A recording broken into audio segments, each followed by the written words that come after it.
Hey, welcome back into today's video. Chris Chan was being housed as a female and is now housed as a male. Trisha Paytas is talking about Anna Campbell and she's not afraid to tell her what's on her mind. And Austin McBroom is being sued by so many people. All that and more as The Rep reports. It looks like Austin McBroom is being sued by James Harden for over $2 million. You might remember that he hosted the TikToker versus YouTuber boxing event, and it was said that this was a great event that made a lot of money, but it doesn't look like it, as multiple people have not been paid and they're suing him. Austin McBroom's company Social Glove Entertainment hosted the event on June 12th. 2 weeks after the event, boxers Vinny Hacker and Josh Richards, along with other talent, came forward to state they have not been paid for the event. And it looks like there were rumors that Austin filed for bankruptcy, but he denied the rumors. I've even seen the likes of Jake Paul making fun of Austin McBroom for failing in this event, and like I said, this is rumors that Austin McBroom has denied at every point and turn. But also Taylor Holder has come out and said, well, he's going to sue him as well. The lawsuit says that Taylor was paid $85,000 to fight and was guaranteed the amount equal or greater than $2 million or 2% of the adjusted gross revenue of the event. It's looking more and more like these guys aren't going to get paid for that, and I did see a little bit of that fight, and it was not entertaining at all. Not one bit. Like, I didn't understand the reason for it at all. You guys let me know what you think if you did watch it. I don't think it was good at all. According to the lawsuit, the event brought in low pay-per-view numbers totaling only $136,000. Austin's legal team apparently sent out a letter to the talent stating, in light of the apparent underperformance of the event, our firm has been retained to represent McBroom in connection with either a workout of the claim of all of its creditors, or if a workout is not feasible, a likely bankruptcy filing. So inevitably, it does look like that McBroom's not doing good. Also, rumors that his house has been foreclosed on, and he's also denying this. It looks like a lot of things are catching up with him.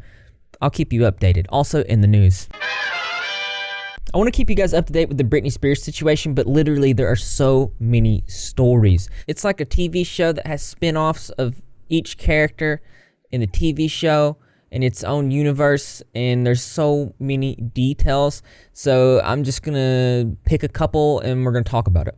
August 5th, 2021, Britney Spears gets her first iPad at 39 years old, and it's a groundbreaking day. Here on the Ripzilla channel, we like to talk about the important pieces of information that matter, and I just feel like the joy that she's experienced from this iPad is something that we need to talk about right here and right now. Okay guys, great news. I got my first iPad today. Sorry about my hair. I've been in the yard. I've been working. But I came to the kitchen. I saw something I ordered, and it is a freaking new iPad. I am so excited. My kids have owned one. I've never owned one. This is just a groundbreaking day. I've always had a little phone, but now this iPad is in my hands, and I feel like my life is changing as we speak. And I'm so excited. Upward bound! Yes! Literally, that was so wholesome. And I have tears in my eyes. That made me probably happier than it should. I think we should talk about these exciting moments in Britney Spears' life. That being said, I do want to highlight the fact that it is extremely very sad that she's 39 and just got an iPad, not because like, oh, she should get the latest technology, just because this is most likely she's never had normal things that a lot of us have had, because the conservatorship has prevented her from living a normal life, and this just highlights exactly how terrible this is. But I want to know what you guys think about this. Also in the news, we talked about Chris Chan just the other day, and if you're unfamiliar with this gross situation, this is a very not good person at all. You might have seen Blair White's video on this. If you haven't, I do suggest it. Will be in the pinned comment. Chris Chan is an ABUSER, and he hurt his 80-year-old mother who has dementia, and it's a horrendous thing we've talked about. I don't want to get into the details of this video because I already did a video and I went deep into the details of it, and it's absolutely 100% disgusting. But essentially, just to give you an idea, Chris Chan went into an inappropriate relationship with his mother. His mother's unable to make decisions on her own because she does have dementia. Now the one thing I wanted to touch on was the gender of Chris Chan. And under normal circumstances, we wouldn't have this type of conversation, but I feel like it's very important that we do.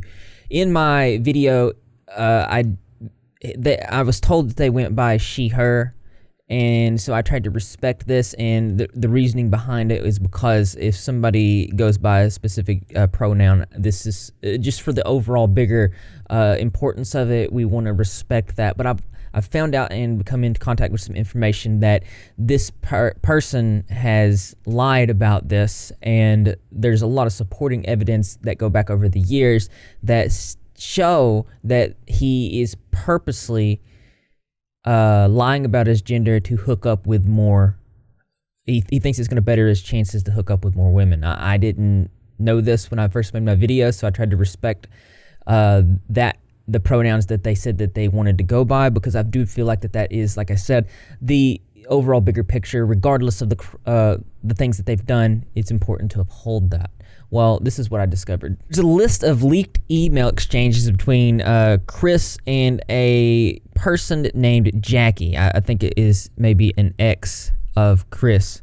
But in these conversations, there's some pretty shocking things revealed. The most important to me are the likes of him admitting that he was going to be transgender specifically to hook up with more women.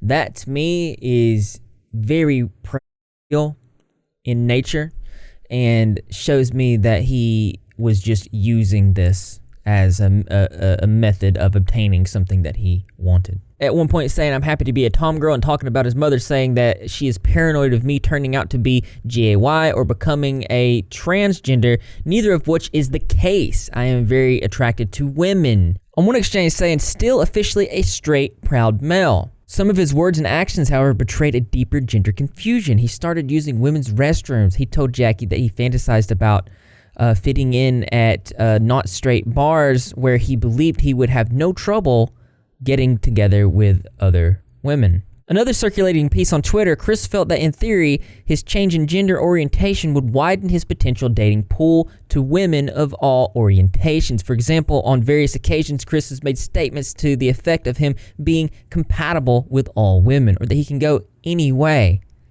This is very important for us to talk about because initially when Chris was put into jail, he was booked as a female. Obviously, the trouble and issue with this is that Chris has a history of being very aggressive and arrests on multiple occasions for being aggressive, having maced an employee of GameStop at one point and other specific situations of this nature, and he would be housed with women. Although this was changed most recently, it came out in Insider that they changed his orientation to male.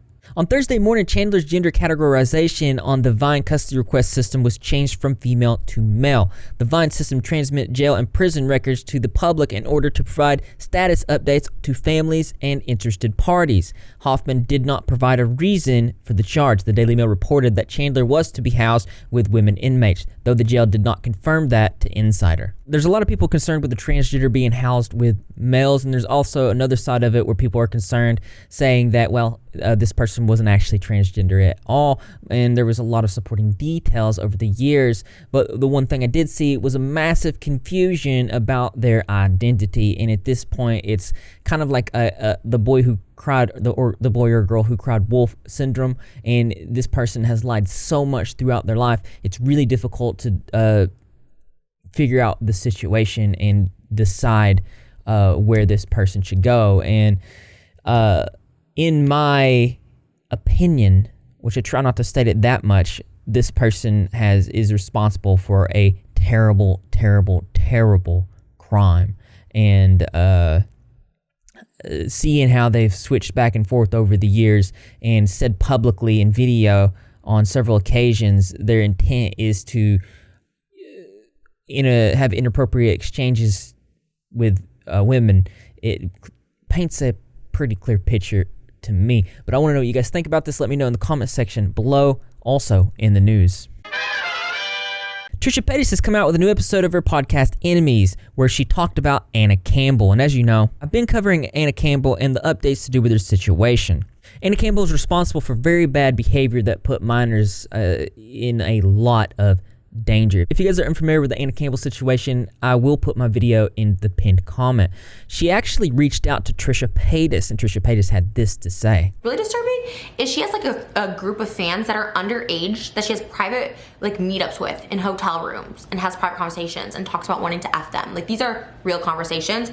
Let me just look real quick at who I was watching. I was watching the video. I watched Natalia Taylor's video with all three of the girls, and I watched Maddie Eves, and Maddie Eves was one that was underage talking to Anna, and then when she turned 18, it became... And that's called grooming. That's called grooming, and Anna Campbell literally made a video being like about the grooming.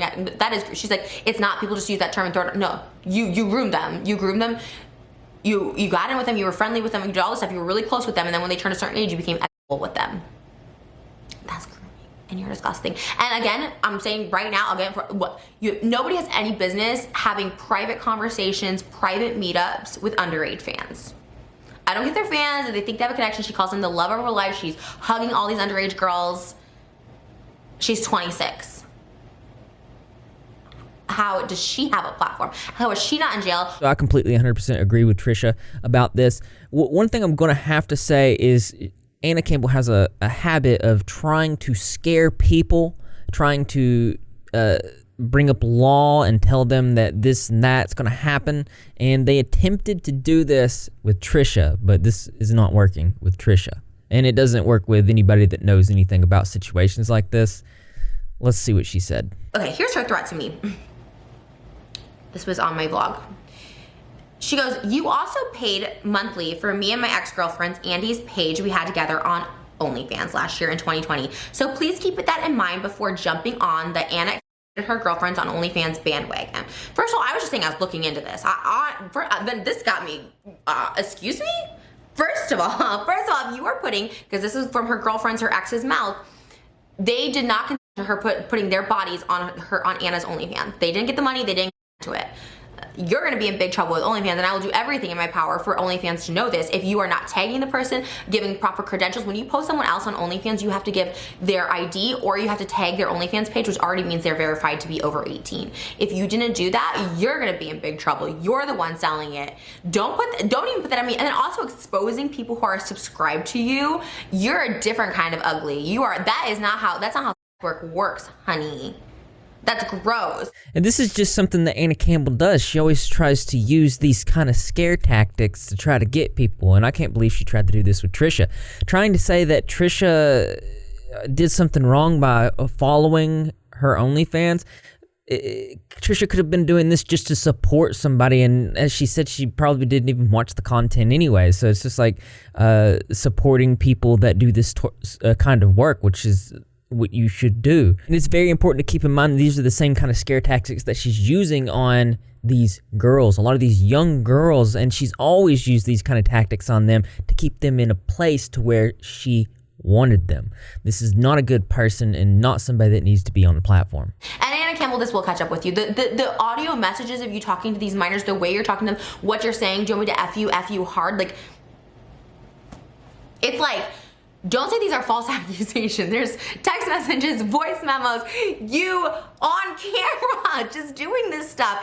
There's evidence. There's 30 stories to corroborate this is the truth.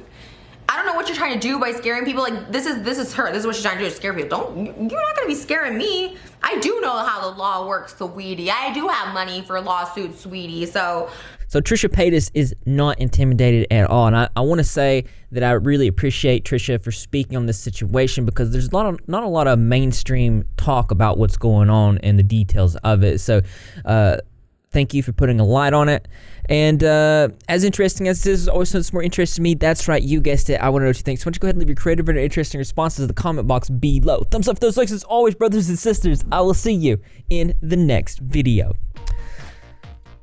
That was a lot of news today. We had a really good week, didn't we? Yes, right. Let's get some positivity turtles in the chat and likes on the video, because it helps the algorithm know that this is a good video.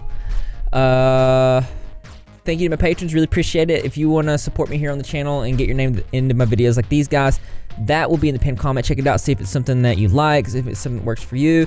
And Greg, got anything to say? Yeah, we're gonna eat some food soon. I'm very hungry. Love you guys, peace out.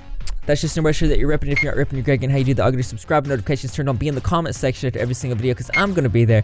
Greg the cat is gonna be there, and the rest of the Repsol community as well, and I expect to see you there because this channel loves you.